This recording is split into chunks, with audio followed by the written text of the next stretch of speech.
Depuis quelques années, dans les médias, dans la société en général, on promouvoit une vie saine et active. Les gens se sont donc mis à porter une attention particulière sur leur alimentation et ont décidé de faire plus d'activités physiques au quotidien. Le fitness est devenu de plus en plus populaire, des centaines de gyms et de cours se sont mis à ouvrir au Québec et l'engouement pour ce sport est devenu pour certaines personnes une drogue chronique. Le fitness a éclaté dans les médias sociaux, particulièrement sur Instagram, où on découvre une panoplie de profils qui regorgent de photos, de corps de rêve et de silhouettes musclées.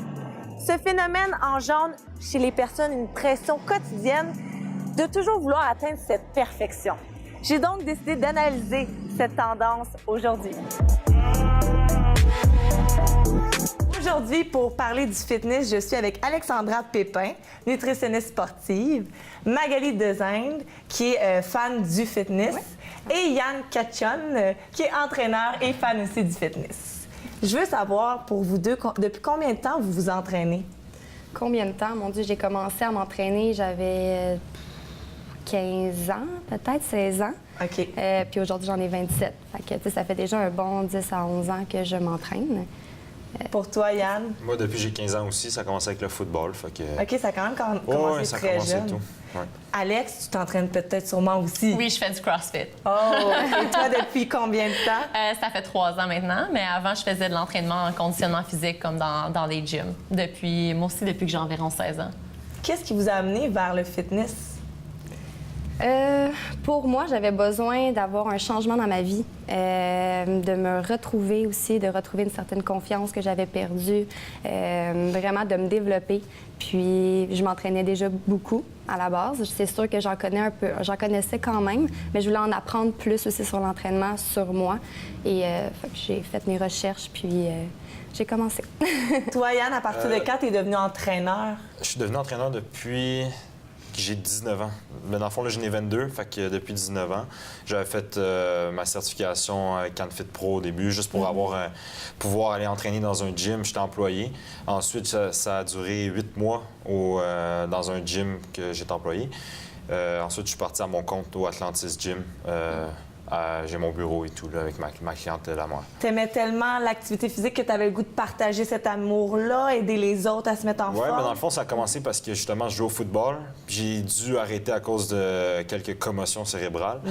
Donc, mon deuil que j'ai pu faire, dans le fond, c'était en transitionnant vers le fitness. Parce que je m'entraînais déjà dans un gym privé pour le foot. Donc, j'ai juste arrêté le foot pour continuer vers la musculation, etc. Et ouais, c'est ça. Fait que...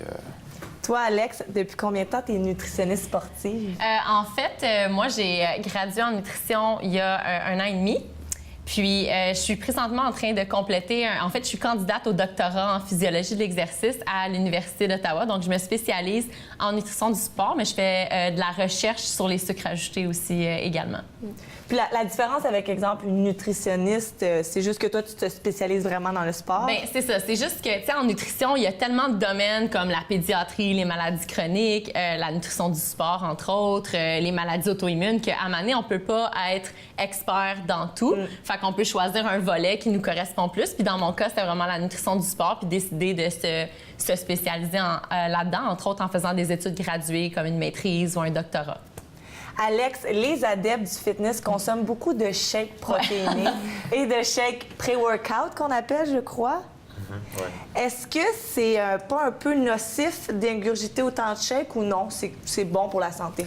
Bien, en fait, il y a beaucoup d'études qui se sont attardées sur les effets des shakes de protéines de type whey sur le développement de la masse musculaire dans un contexte d'entraînement de résistance. Donc, un entraînement qui va se faire au gym avec des poids, par exemple. Puis, c'est un supplément qui est assez sécuritaire et qui a démontré... dans le fond, les résultats ont été démontrés scientifiquement. Ce qui est important de savoir, par exemple, c'est que les protéines à elles seules ne peuvent pas développer de la masse musculaire. OK.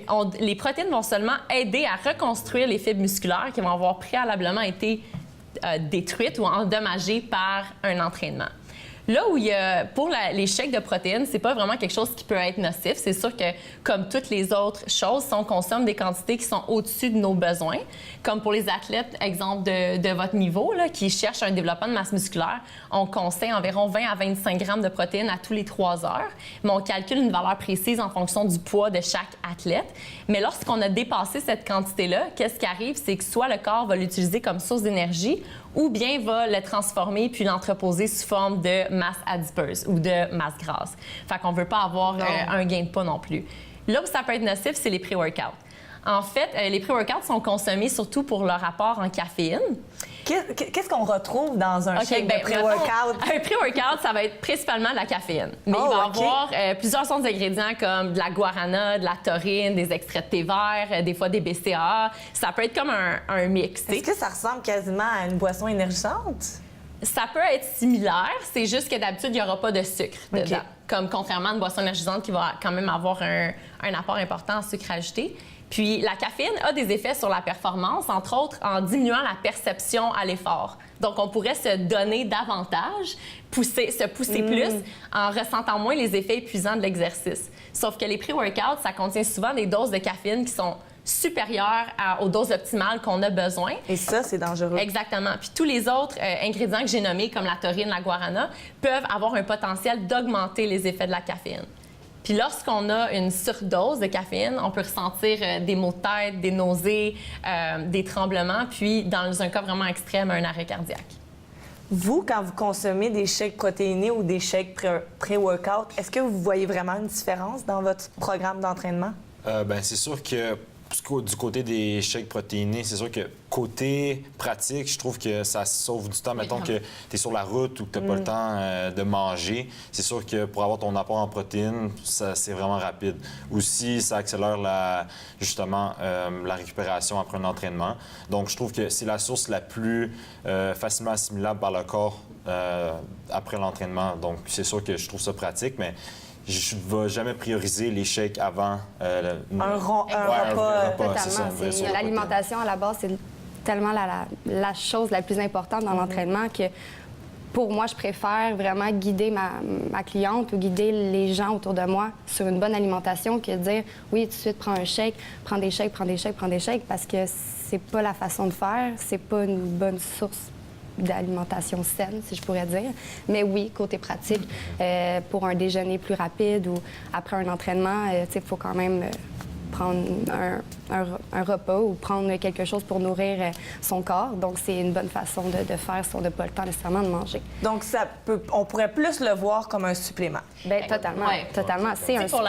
Pour la majorité des gens là, qui font comme 1 heure d'entraînement 2-3 fois semaine, c'est pas un supplément qui va être nécessaire. Mais pour certains athlètes, comme exemple vous, par exemple, qui font plusieurs heures d'activité physique par jour ou qui ont une masse musculaire qui est plus volumineuse que la normale, ça peut être difficile d'atteindre ses besoins en protéines quotidiennement. Puis c'est là qu'un supplément comme un shake de protéines va être utile. Tu sais, des fois, on n'a pas... Les athlètes qui ont des grandes dépenses énergétiques n'ont pas l'appétit de consommer toutes les calories qu'ils doivent consommer dans une journée. Même chose pour les protéines. Puis sur la route aussi, c'est la même chose. C'est quelque chose qui peut être super pratique sur la route. Puis pour en revenir côté pré-workout, c'est sûr que je n'ai déjà pris, mais je veux dire, à un certain moment, si tu en prends tout le temps, tu vas être ton corps va se conditionner au fait où tu ne sentiras plus les effets. Donc, c'est sûr que j'en prends juste quand je me sens vraiment fatigué ou que je me dis, ah, OK, là, j'en aurais peut-être besoin, mais jamais à chaque jour ou pour conditionner mon corps à ce produit-là. Donc, c'est sûr Fais attention pour que ça ne devienne pas quasiment comme une drogue. Oui, exact. Ben, dans le fond, d'avoir besoin de ça pour pouvoir s'entraîner, tu comprends? Ouais. Fait que, puis même des fois, c'est juste un petit espresso là, avant mon entraînement. Fait que c'est pas... C'est un peu plus naturel. Un petit café, puis... Je suis vraiment contente de vous entendre dire ça. Non, mais c'est vrai. Juste parce que là, c'est vrai. Moi, je suis tellement sur vraiment l'alimentation avant tout. Donc, tu sais, quand je parle de supplément, c'est on va voir si tu as besoin de ton supplément. Si tu n'en as pas besoin, parfait, on va y aller avec l'alimentation avant. C'est sûr et certain. Prends tes vitamines, prends tes légumes, tes fruits, ton bon gras, puis, tu sais, tout va bien aller. Alex, tu as ton propre blog Alex Foodie. Oui, en fait, Alex Foodie, c'est une page Facebook et aussi un blog, donc alexfoodie.com, où je parle de la nutrition sportive principalement parce que c'est mon domaine d'expertise, mais aussi le foodie vient parce que je suis une foodie dans l'âme. J'adore la bouffe, les restaurants. Fait que si on regarde plus ma page Instagram, je suis le genre de personne qui se lève debout sur une chaise dans un restaurant pour prendre une photo de son assiette. Là, Est-ce que qui est ton public cible, tu dirais? Je te dirais, monsieur, madame, tout le monde. J'ai beaucoup de sportifs à cause que ça touche la nutrition sportive, puis j'aime beaucoup parler de suppléments, des choses comme ça. Mais j'ai autant des gens qui veulent se remettre en forme, qui veulent perdre du poids, des fois qui veulent prendre du poids. Ça varie incroyablement. Super! Moment confession. Yann, t'as des talons dans tes running shoes! Mes souliers sont faits comme ça, OK? C'est... Check la semelle. Check les shoes, en plus. Honnêtement, je voulais te demander, Ouais. que représente le fitness pour toi?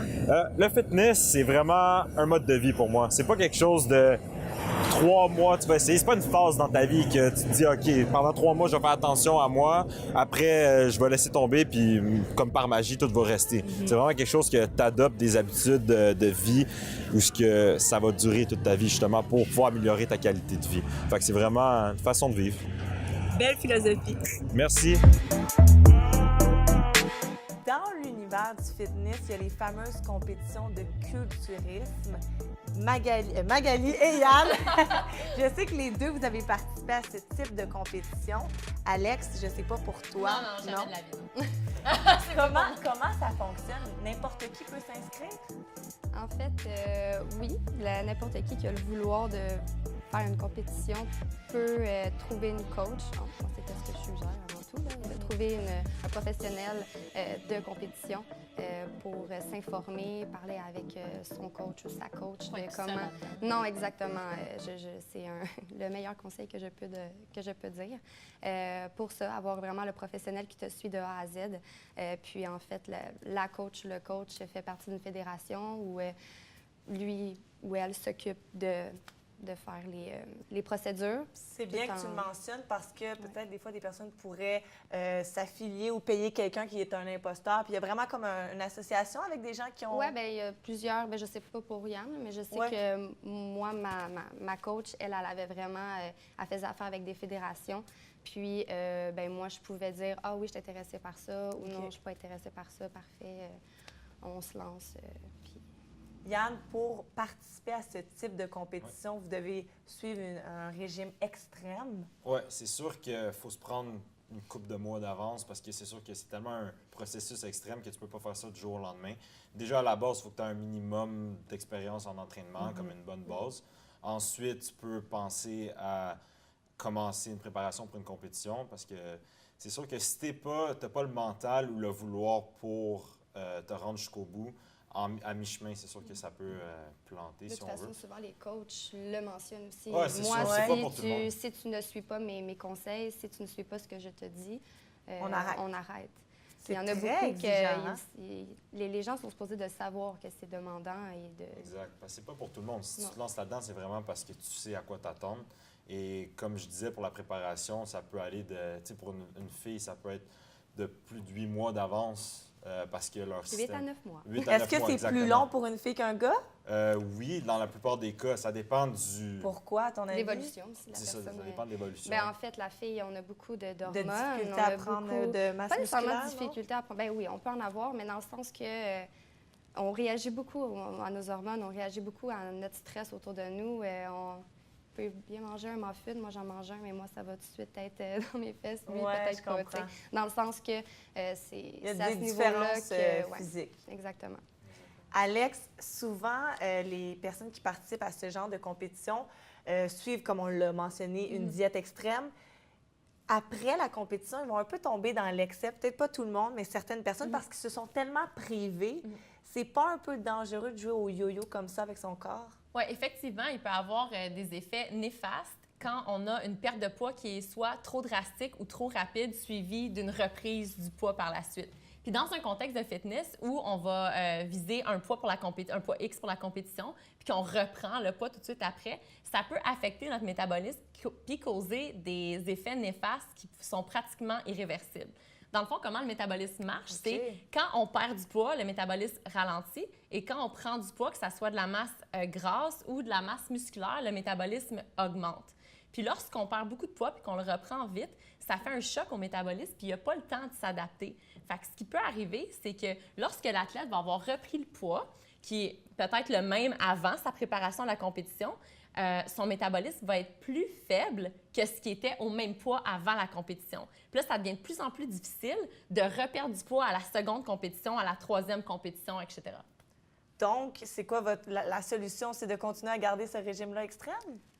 En fait, moi, j'ai gardé encore ma coach après. OK. Je demandais les conseils, donc elle était vraiment là pour moi. J'ai beaucoup lu aussi à ce niveau-là.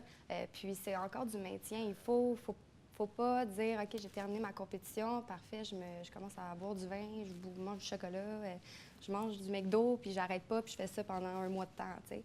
C'est pas comme ça que ça fonctionne. On peut avoir 2-3 jours de laisser aller, parfait, mange qu'est-ce que tu as envie de manger, mais après, il faut recommencer, puis pas nécessairement être strict comme le dernier mois qu'on était en compétition, Mais mais quand même faire juste attention. faire attention, manger tes légumes encore, manger tes fruits, avoir un bon déjeuner. Puis, tu sais, c'est qu'est-ce qu'on devrait faire de toute façon Exactement. dans la vraie vie.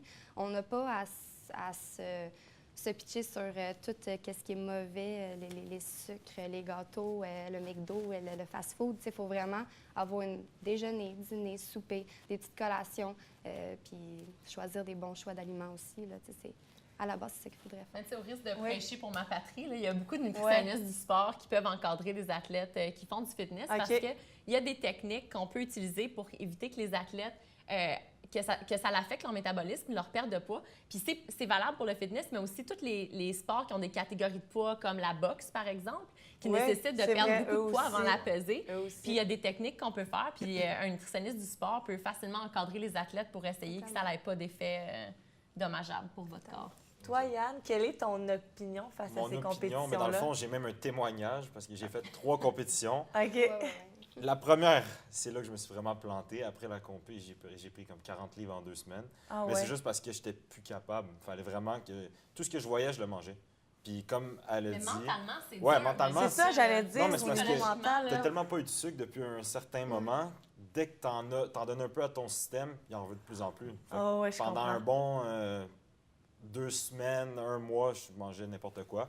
Mais après, c'est 2 semaines, 1 mois que j'ai pris 40 livres. Mais reperdre ces 40 livres-là, ça m'a peut-être pris 9 mois parce que justement, comme elle a dit, mon métabolisme était rendu vraiment lent. On a vraiment Mais la ton mode preuve. survie, là, c'est que tu as Exactement. tellement perdu du poids drastiquement qu'après, quand tu recommences à manger ces aliments-là, ton corps se voit encore à l'ère préhistorique là, où il doit se dire « OK, là, j'ai de la nourriture, il faut que je stocke, il faut que je stocke. Oui, Fait que là, exact. ton Faut que je appétit garde augmente. parce puis qu'il va me priver après. C'est ça. Non, mais c'était vraiment mon activité préférée, c'était aller au resto tous les jours. Là. Non, mais pas vrai.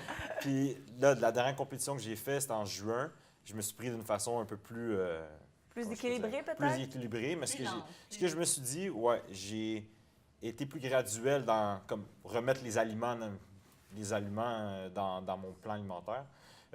Sauf que j'ai ajouté, j'ai switché vers le CrossFit aussi, justement parce que je voulais une dépense énergétique un peu plus grande pour pouvoir manger un peu plus sans comme avoir le sentiment de me priver encore. Je voulais juste plus me priver. Fait que dans le fond, je me suis dit, bon, mais je vais dépenser plus de calories pour en rentrer plus. Fait que de mon côté, ça marchait, puis je voulais plus avoir le focus sur l'apparence. Je voulais plus avoir le focus sur performance et athlétique. exactement.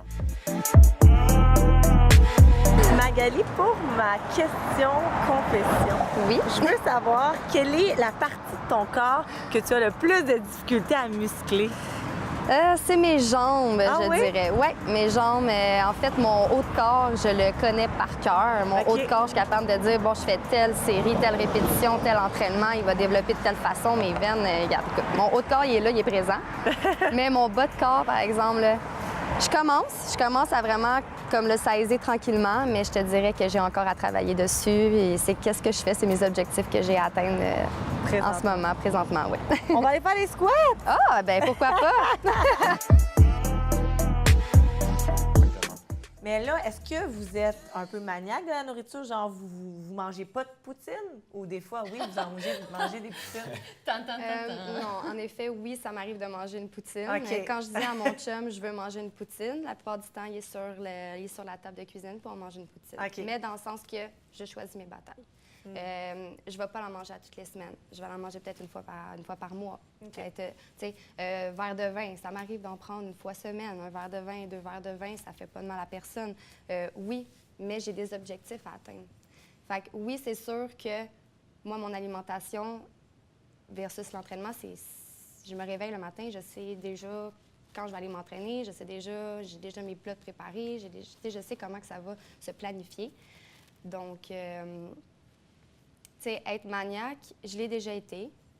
Puis là, il y a le fameux, beaucoup de gens parlent de ça aussi, l'angoisse alimentaire. Dans le fond, que les gens calculent tout, ils ont peur de manger une amande de plus. Ou, tu sais, ça, c'est plate parce que c'est un peu la compétition qui emmène ça, parce que moi aussi, je l'ai vécu après ma compétition, même pendant. On disait, hey, quelqu'un me volait une amande, là, ça marchait pas. J'allais pas avoir les mêmes résultats que si j'avais mangé mon amande. Mais ce que tu parles en ce moment, c'est l'orthorexie.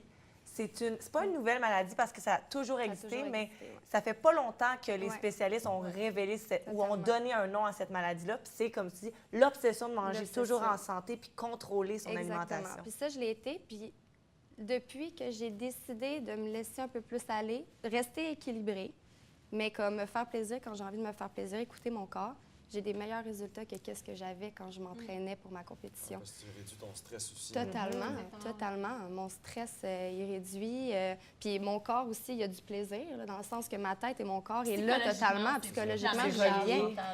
Fait que je dirais que oui, il y en a qui sont maniaques, mais il faudrait pas être autant maniaque que qu'est-ce que ça en est en compétition. Je veux dire, en compétition, c'est en compétition, mais quand tu es dans la vraie vie, il faut savoir faire le juste milieu. Ça peut être difficile de décrocher aussi, mais c'est sûr qu'il faut faire la part des choses. Là. Exactement. Alex, penses-tu que les accros du fitness peuvent être plus susceptibles de développer l'orthorexie? Définitivement.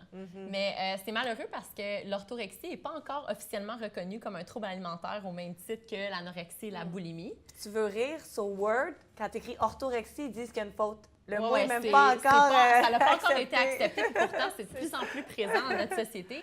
Puis même si les adeptes du fitness sont à risque de développer ça, c'est pas juste eux. C'est quelque chose qui peut se voir même chez les individus qui pratiquent pas de sport, mais qui vont développer des comportements qui sont obsessifs par rapport à la qualité de leur nourriture, que ce soit du biologique, du vegan, des pesticides. Il y a des gens, là, le meilleur exemple, c'est qu'il y a des gens qui pourraient refuser de manger un légume ou un fruit qui ça fait plus que 30 minutes qu'il a été cueilli. Tu sais, ça peut aller aussi loin que ça.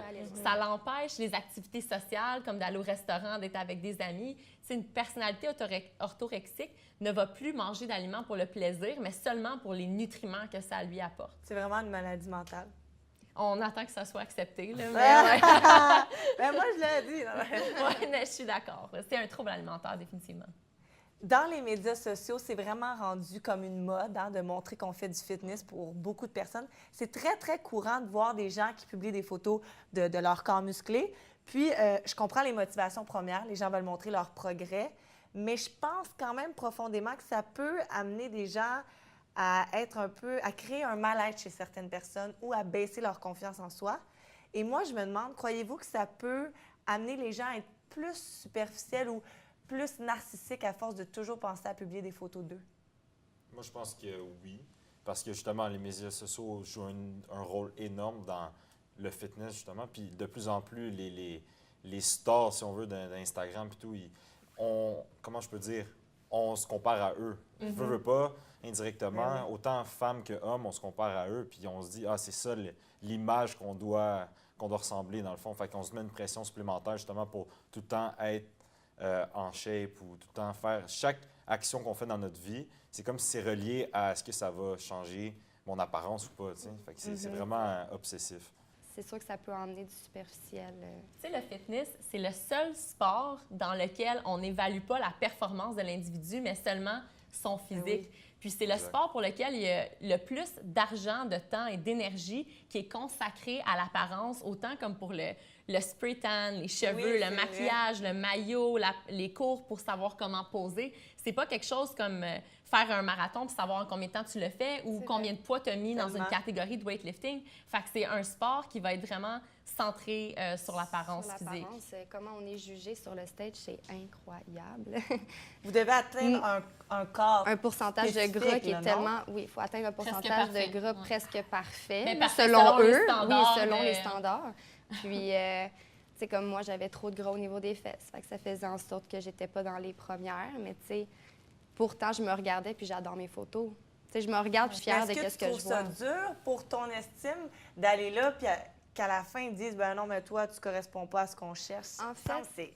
En fait, moi, comment j'ai perçu le fitness, c'est vraiment pour un développement personnel. OK.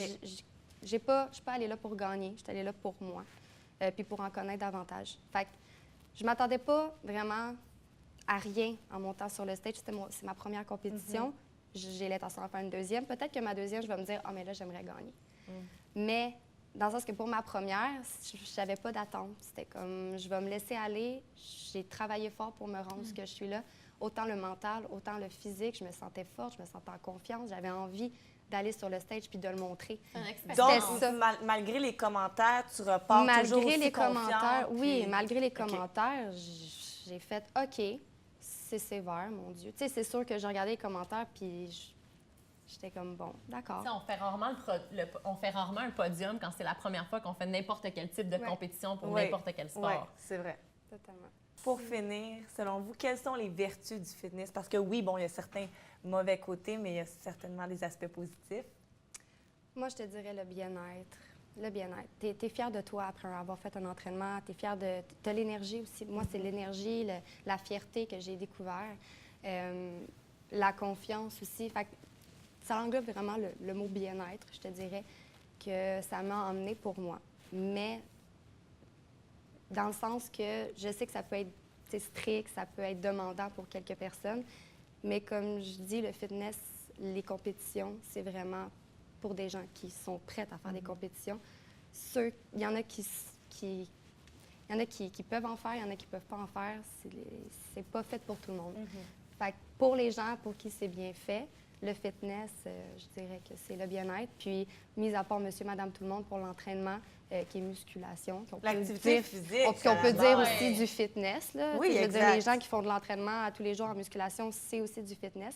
Bien, eux aussi, ils se rendent compte que sont contents, ils voient les performances, ils voient que, bon, ils ont plus confiance en eux, ils s'aiment un peu plus dans leur propre corps, dans leur mental, puis c'est ça qui est bien. Tu sais, puis à part le côté tu sais, bien-être psychologique, il y a aussi l'activité physique en général Ouais, va réduire le totalement. risque des maladies chroniques, comme le diabète, l'hypertension artérielle, mais ça va aussi comme améliorer notre capacité cardiovasculaire et notre masse musculaire pour nous permettre d'être plus efficaces dans nos tâches quotidiennes ou comme d'avoir une meilleure chance de survie si jamais il y a un apocalypse de zombies demain matin. Là, tu sais. oui! Les sait chances jamais sont qu'elle- grosses. Exactement, c'est jamais ce qui peut arriver.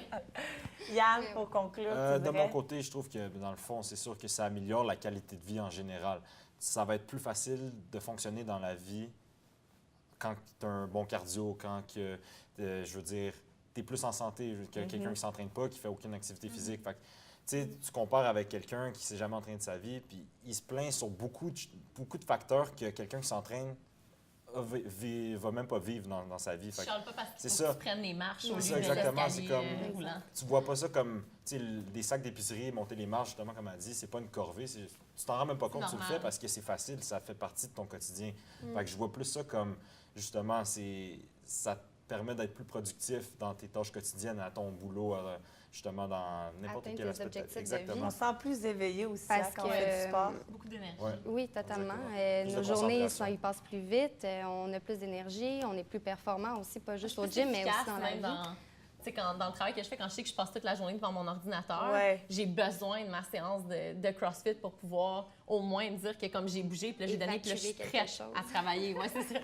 Alex, Magali, Yann, merci beaucoup. Vous nous avez vraiment bien éclairé sur la tendance du fitness. Merci à toi. Merci à toi.